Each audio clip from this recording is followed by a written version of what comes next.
حضرت ابراہیم کے دلائل کا جواب نمرود نہ دے سکا تو کہنے لگا کہ اس کو آگ میں ڈال دو.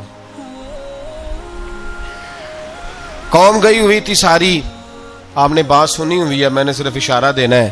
میلے پہ تو حضرت سیدنا ابراہیم علیہ السلام نے سارے بت توڑ دیے, کلاڑا بڑے بت کی گردن پہ رکھا. واپس آئے, کہنے لگے بت کس نے توڑے ہیں؟ تو فرمایا اس سے پوچھ لو جس کی گردن پہ کلاڑا ہے. کہنے لگے یہ تو بول ہی نہیں سکتا. تو فرمانے لگے بڑے بیوقوف ہو جو بولتا ہی نہیں, سنتا ہی نہیں, اپنا آپ نہیں بچا سکتا, اس کی پوجا کرتے ہو. کہنے لگے پکڑو, دلیلیں ختم ہو گئی, اس کو آگ میں ڈالو. بہت بڑی حویلی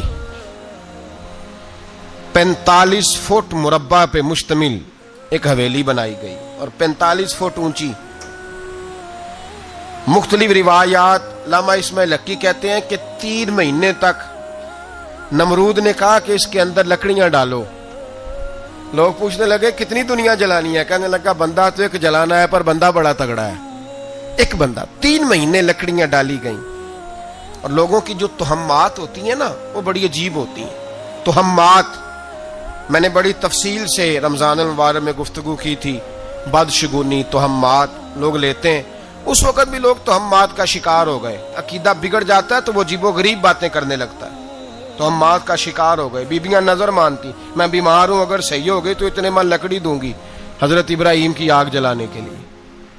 ایک عورت لے کے جا رہی ہے لکڑیاں, تو ایک نیک دل آدمی نے اس سے پوچھا کہاں جا رہی ہو؟ کہنے لگی میں نے منت مانی تھی تو حضرت ابراہیم علیہ السلام کو معاذ اللہ جلانے کے لیے لکڑیاں لے کے جا رہی ہوں. تو وہ رب کریم کے بندے کہنے لگے تو ڈھونڈتی رہے گی, تجھے وہ جگہ ملے گی نہیں. وہ بی بی کئی مہینے گھومتی رہی, جگہ ہی نہیں ملی جہاں لکڑیاں ڈالنی. ماری گئی.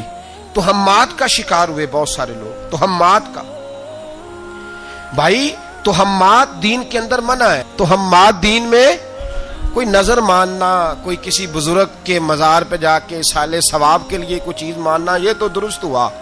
لیکن غیر شرعی نظریں مان لینا کہ میں آگ کے گرد چکر لگاؤں گا, میں جناب وہاں جا کے یہ والا تماشا کروں گا, میں دھاگا باندھوں گا, میں رسا کاٹوں گا, میں وہاں گندے اور سے پانی پیوں گا, ان کی شریعت اجازت, یہ تہمات ہیں, بدشگونی ہے. دین میں ان کی کوئی گنجائش.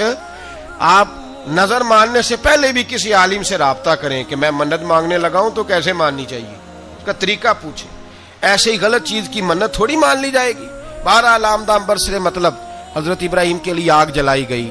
45 فٹ اونچی آگ ہے, پرندہ بھی اوپر سے گزرتا ہے تو نیچے گر جاتا ہے جل کے.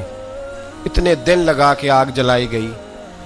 اب حضرت ابراہیم کو جلایا جانے لگا ہے. یہاں تو موجیں ہے نا, جو کسی ادارے کا سربراہ ہے اس کے لیے موج ہے, کسی جگہ آفیسر بن گیا تو موج ہے, پیر صاحب کے لیے موج ہے, علامہ صاحب کے لیے موج ہے, خطیب صاحب کے لیے موج ہے. جلنا کس کو پڑتا ہے؟ وہ علی کوئی نہیں رہا اللہ ماشاءاللہ. وہ لوگ گزر گئے جو تکلیفیں سہ کے کام کرتے تھے, گزر گیا زمانہ. حضرت سیدنا ابراہیم علیہ السلام کو جلایا جانے لگا ہے تو اب اتنی بڑی آگ ہے تو ڈالیں کیسے؟ شیطان نے تجویز دی کہ منجنیق بناؤ. منجنیق, بڑے بڑے بانس باندھ کے ان کے نیچے رسا باندھو. وہ جس طرح جھولنے کے لیے جھولا بنایا جاتا ہے, اس طرح ایک منجنیق پرانے زمانے میں اس میں پتھر رکھ کے پھینکے جاتے تھے دشمنوں پہ. وہ منجنیق بنائی گئی کہ دور سے حضرت ابراہیم کو پھینکیں گے. ہاتھ حضرت ابراہیم کے باندھ دیے, پاؤں مبارک باندھ دیے. پوری زمین پہ ایک نام لینے والا خدا کا, اور اس کو آج رسیوں میں جکڑا ہوا ہے. جب پھینکا جانے لگا نا آگ میں, حوریں رونے لگی, فرشتے تڑپنے لگے, اے اللہ یہ کیا ہونے لگا ہے؟ ایک تیرا خلیل اور وہ بھی آگ میں. فرمایا جاؤ جا کے اس سے کہو اگر تمہاری مدد لیتا ہے تو اسے بچاؤ. ہوا کا فرشتہ آیا, کہا ابراہیم اگر تو کہے.